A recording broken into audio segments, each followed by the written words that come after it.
Thanks for joining us on The Focus. Natty Bo made us think that we're living in the land of pleasant living.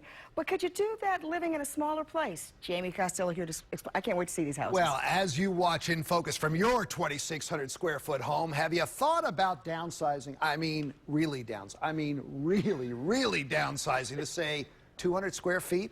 If you have no need for space anymore, tiny houses could have you living bigger. From a studio apartment to a studio flatbed trailer. I'm hands-on, basically. So electronics, building anything, I was good at. This is our palace of the future. You're very compact with your kitchen. You use fold-up tables.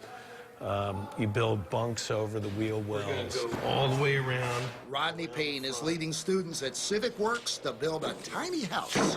For me, growing up, it was kind of hard, so I had to do what I have to do with working and paying bills and things of that nature. But as of coming here to get skills and being in this field 2 years ago, recently from my last job, it's kind of like more on hand touchy. Well, three of you could lie on the floor and touch the back wall with your feet and the front wall with your fingers. And then there's a ladder that goes up to the loft area, which would be this space. So you'd be sleeping over the kitchen and bathroom. This is a pre-starter home. Sells for around $35,000. If you were fresh out of college and you had, a small place, you could even park this in your parents' backyard and be at home but not actually be in the house. This idea of tiny houses really was born out of the dislike of FEMA trailers sent in after Hurricane Katrina. Say a hurricane comes along, you can actually just take your truck, trailer it away. After the hurricane is over, trailer it right back, and you've got a house. Civic Works trains people to get their GED on how to land a job and how to give back. Oh, I feel like a good achievement, like I accomplished something.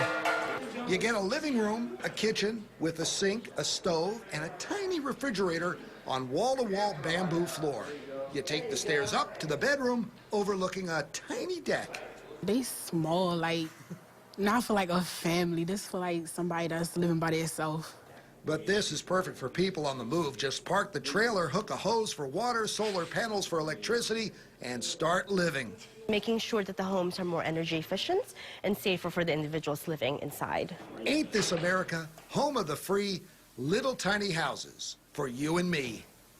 Little John Cougar Mellencamp there for you. All right, this home is being built by Civic Works at its Green Careers Warehouse. Here he is, Rodney Payne. Rodney, you've done it all. You worked for Anne Arundel County Schools. Yes. Habitat for Humanity. I worked for a bank. Worked for large construction management companies. You built homes that the split-level homes, but nothing like this. Nothing. This is really a challenge, actually. It's kind of hard to build a tiny house that actually works. Do you think this idea, it's the perfect time for these houses? I think so. There's so many people that can take advantage of this. It's not just people that are on fixed incomes or low-income people. It could be people that are fresh out of college. You could also use these as tiny office spaces, too. So if you had a small startup business, say you were a jewelry maker. Great idea. You could set up your office, make your jewelry there. If you wanted to change locations, hook up your truck and tow it to a new location. The young men and women that we talked out there, I mean, they are starting their new lives over, pretty much. What are they learning when they're out there with you, Rodney? Well, they're learning all kinds of things. They get their GED, they get their OSHA certificate, they learn how to show up that they need to show up to work on time every day, they learn work ethics, they learn how to write a resume, so as well as construction skills, but it's overall job skills too. You're 6'4". Can you live in that house?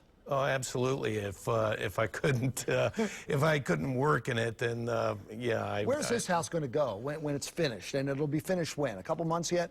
Probably around the beginning of June. And where are you going to go? This house, right now the plan is to show it off initially with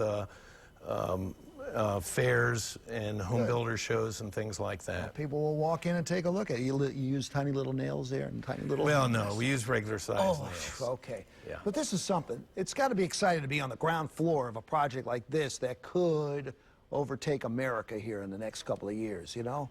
It could, and you know, it's sort of our sort of the mission of our organization to promote sustainability, job training, education, and really with these houses, the more you think about it, the more uses you could actually have for it. Like I just started thinking 4 more, yeah, right. this week for the tiny offices. Okay. You know? All right. Well, thank you very much, Rodney.